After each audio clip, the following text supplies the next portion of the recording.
there was this kind of idea that when we get a diagnosis of cancer or any traumatic life event, that we go through need stages of denial, anger, bargaining, and then eventually we get to acceptance.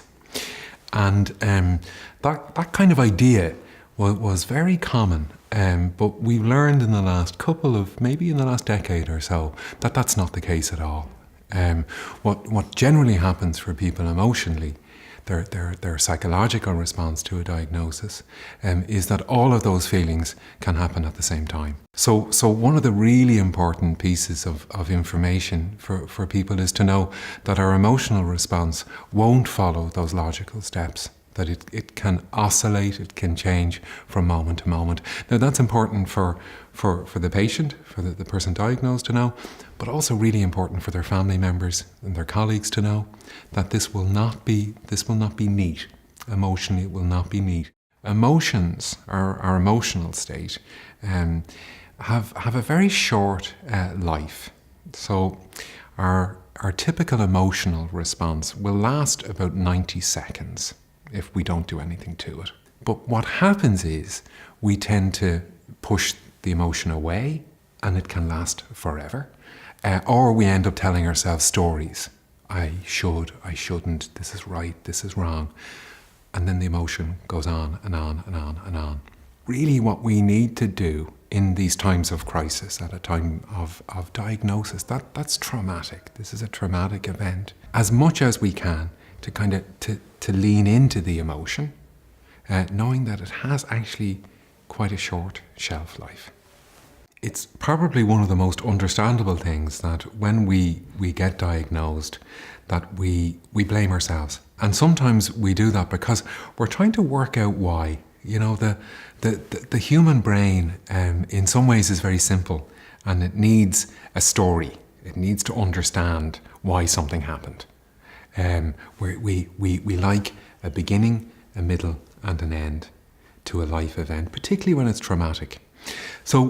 But what can happen at a time like this is that we can blame ourselves as a way of creating a story. So we see it as my responsibility.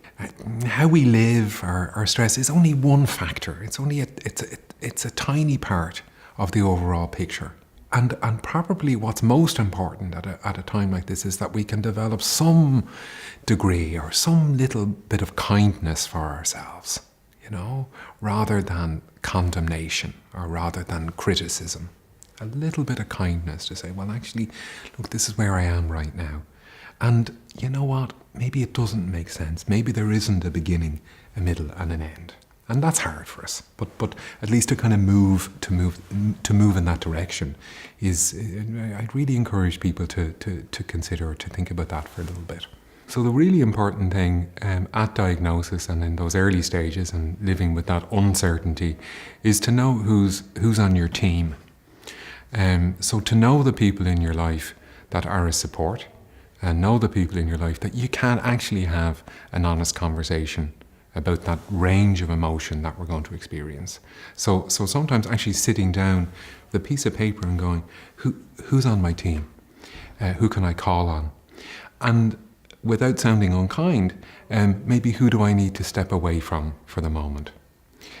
Because that's a really important decision too. For many people, there's quite a weight between the diagnosis, between knowing what's going to happen. Is there going to be treatment? What's the pathway? And I think that time is particularly difficult for people. As human beings, we really struggle with uncertainty. We would rather any certainty rather than uncertainty. So at a very fundamental level, it's a really shaky time for us. And in those times, it's really, really important to look after the basics. So sometimes we think, this is about kind of managing it differently emotionally or psychologically, and those things are important.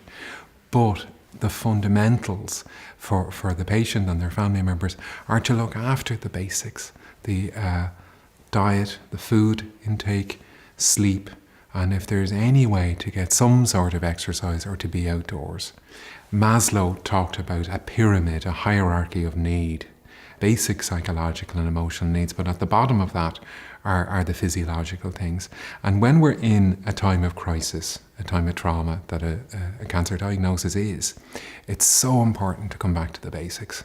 During those times of challenge when we can't sleep, often we'd say it's kind of the tired but wired. So people will say, God, I get into bed, but I can't sleep. I'm so concerned, I'm so worried, I don't know what the future's going to hold. So maybe in those times to give up the expectation of sleep and just to rest. So if we're restless, the mind is busy, it's okay. The time resting is really important.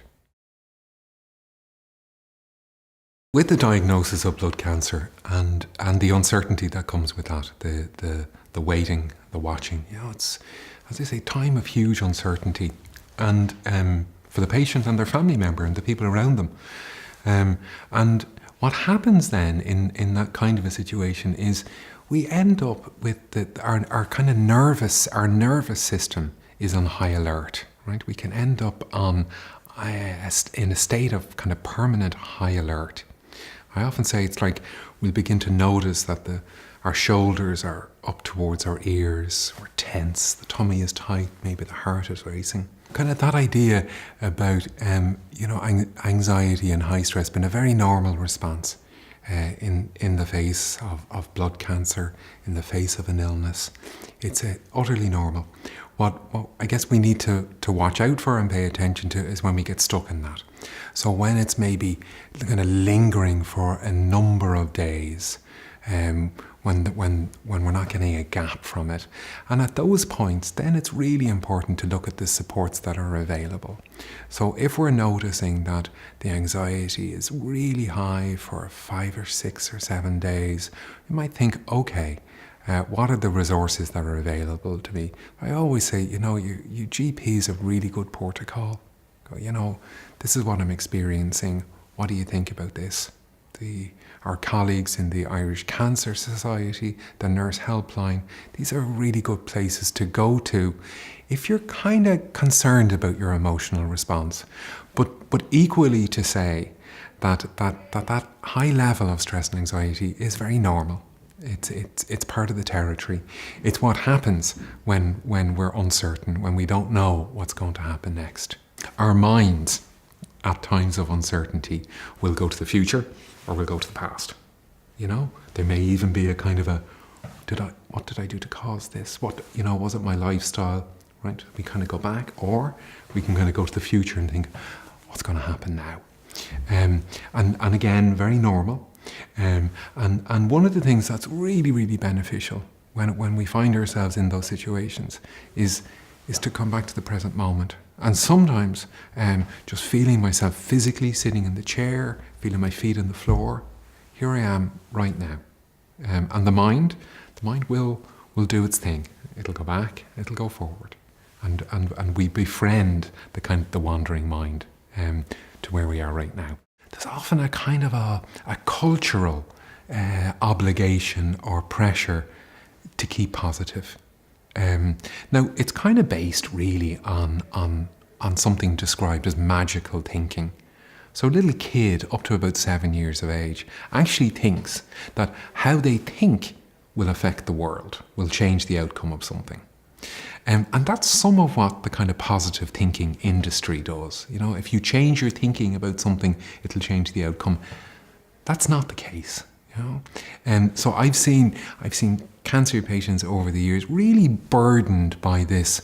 God, I got to keep positive. It's not that's really not very helpful. And often what happens is that in a couple or in a relationship or a family, that people all end up trying to keep positive, and in fact can grow apart. We're trying to keep this veneer of positivity. So I'd really say to people, to go very lightly with that, and rather than the kind of positive thinking, I talk about kind of clear thinking. So can we think about this clearly? Because one of the things about positive thinking is when we get kind of hooked into positive thinking, the research says really clearly when we do that actually we don't take action in our lives, right? So we become less proactive. But when we're thinking clearly about things, we can make choices and do things in our lives that will benefit our emotional well-being. So there's a couple of ways that are really helpful to work with that and to manage that response, that psychological and physiological response. And one of them is a breathing technique that's fairly well researched, actually. And it's called the 4-7-8. It's a way of breathing that can help to bring down the nervous system, can help us to relax, to unwind. The idea is that you inhale for 4, hold the breath for 7, and exhale for 8. So inhaling for 4, 1, 2, 3, 4. Hold for 7, 1, 2, 3, 4, 5, 6, 7. Exhale for 8, 1, 2, 3, 4, 5, 6, 7, 8. What you might notice is the effect in the body. The body begins to soften, begins to relax a little bit. And the recommendation is to do that 4 times, so 4 times together, twice a day, kind of morning and evening. For family members and loved ones and carers in these situations, I think it's a little bit like the instruction that we get when we take a flight. You know, when you're sitting down about to take off, and the air steward takes us through the precautions and says, when the oxygen mask drops, put your own on first. So there's something about caring for people where we have to put on our own oxygen mask first. We have to take care of ourselves. Those things we mentioned, you know, like trying to sleep properly, trying to eat okay, get some exercise, some social support. We have to take care of ourselves first. We have to put on our own oxygen mask before we can take care of other people. And in the same way, to kind of know who's on your team, when you can get time out and time away, and to mind and care for yourself in the best way that you can.